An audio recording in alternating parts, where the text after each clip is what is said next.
गधा मायासन लगाए।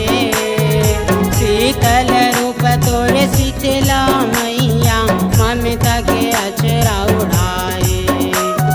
ममता के अचरा उड़ाए वो शीतला ममता के अचरा उड़ाए।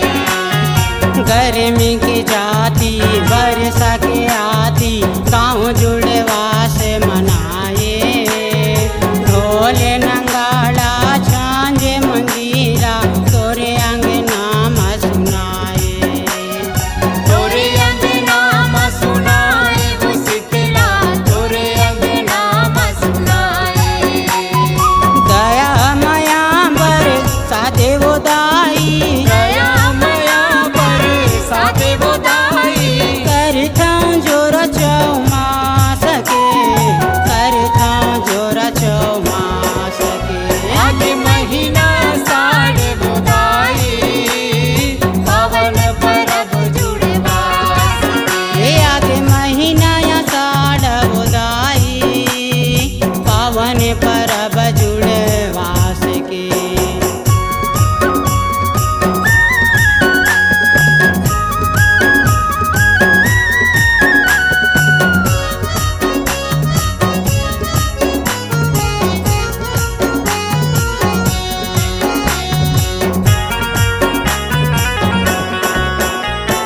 चारे धाम के तहसीर जैया सेऊ का सेवा बजावे।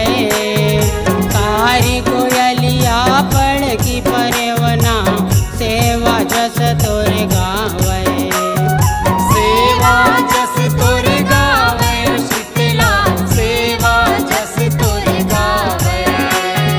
सात बहिनिया तोरे जहुरिया संगे माँ शोभा बढ़ावे।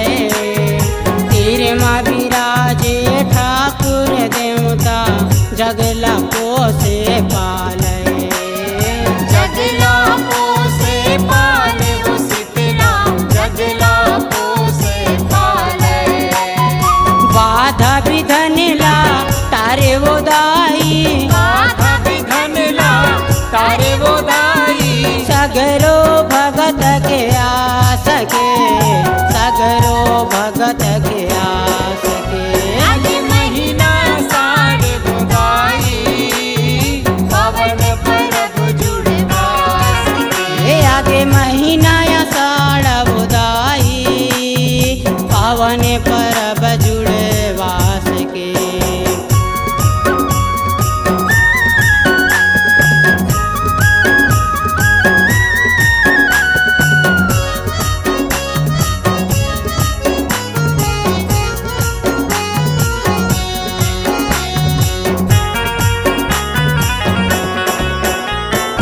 कोठी डोलीला सबके भरे तैं मंद के हाथ लमाए।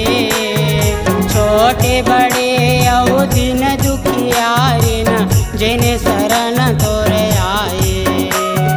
जेन शरण तोरे आए वो शीतला जेन शरण तोरे आए।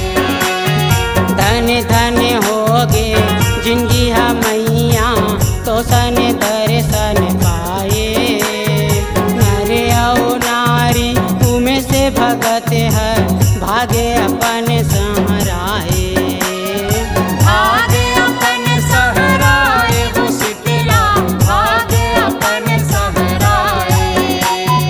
चंदन बंदन फूल दस मत है। चंदन बंदन फूल दस मत है। तीरथ बरथ उपवास के तीरथ बरथ उपवास के। आगे महीना साढ़े बुदाई पावन परब जुड़वास हे आगे मैं